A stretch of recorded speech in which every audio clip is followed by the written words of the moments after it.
c'est l'histoire d'une Rouennaise rescapée du salafisme pendant 10 ans. Elle a vécu voilée de la tête aux pieds, elle est désormais une musulmane libre. Enda Ayari raconte sa descente aux enfers et sa rédemption dans un livre témoignage. Elle sera notre invitée dans quelques minutes. Je vous le disais dans les titres, c'est un livre témoignage fort et poignant intitulé « J'ai choisi d'être libre ». Enda Ayari raconte son passé de salafiste, sa descente aux enfers sous l'autorité d'un mari violent. Pendant 10 ans, elle a vécu voilée de la tête aux pieds, coupée de la société, une prison dont elle est finalement sortie avec beaucoup de courage. Enda Ayari, bonsoir, vous êtes l'invité de ce 19-20. Alors vous, la rescapée du salafisme, ce mouvement religieux rigoriste de l'islam, pourquoi faire de votre histoire un livre ?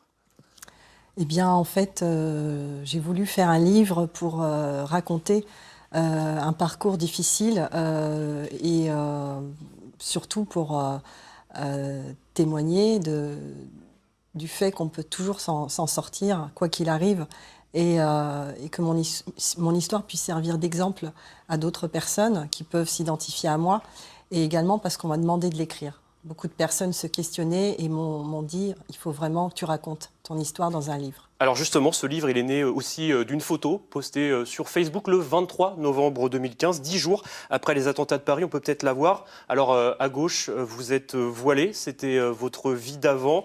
À droite, vous arborez un joli perfecto, on le verra peut-être tout à l'heure à l'Occidental. Une photo qui a beaucoup fait parler. Oui, tout à fait. En fait, ça a été le déclencheur.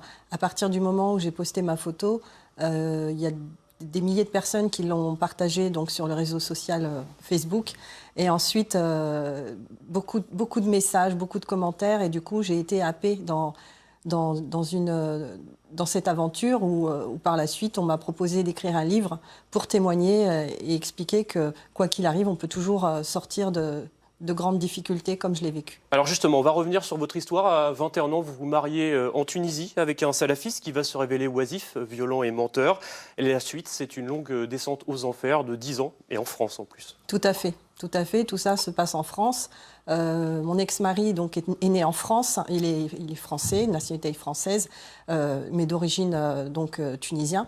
Et donc pendant une dizaine d'années, j'ai été enfermée, j'ai été coupée du monde, je peux le dire. J'ai vécu des choses vraiment difficiles dans la vie d'une épouse dévouée et soumise à son époux. Alors justement, quelques exemples. Votre mari vous interdit de regarder la télé, de prendre des photos de vos propres enfants. Il vous jette aussi vos livres et vous fait des interrogations écrites, notées pour savoir si vous êtes une bonne salafiste.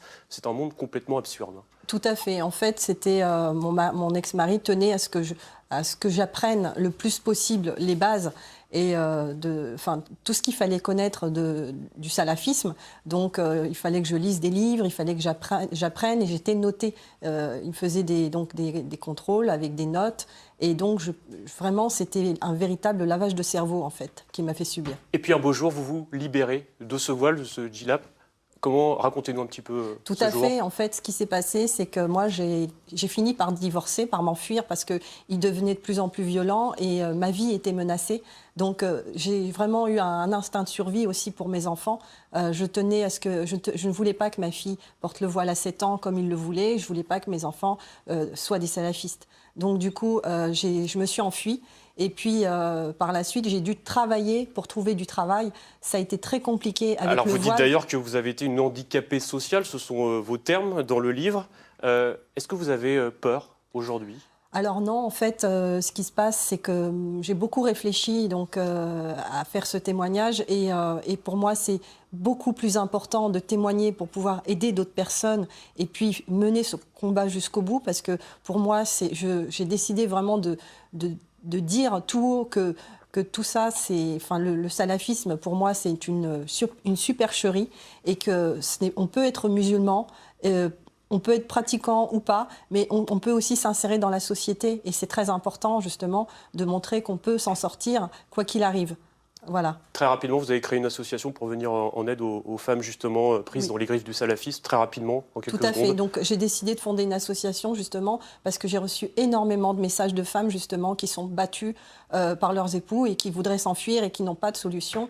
Elles ont peur de se confronter à la société, donc elles me contactent moi. Et donc j'ai appelé mon association Libératrice pour pouvoir les aider du mieux que je peux. Eh bien, merci beaucoup, Enda Ayari, d'avoir été l'invité de ce 19-20. Je rappelle le titre de votre livre, « J'ai choisi d'être libre », un livre paru mercredi aux éditions Flammarion. Merci beaucoup. Merci À vous.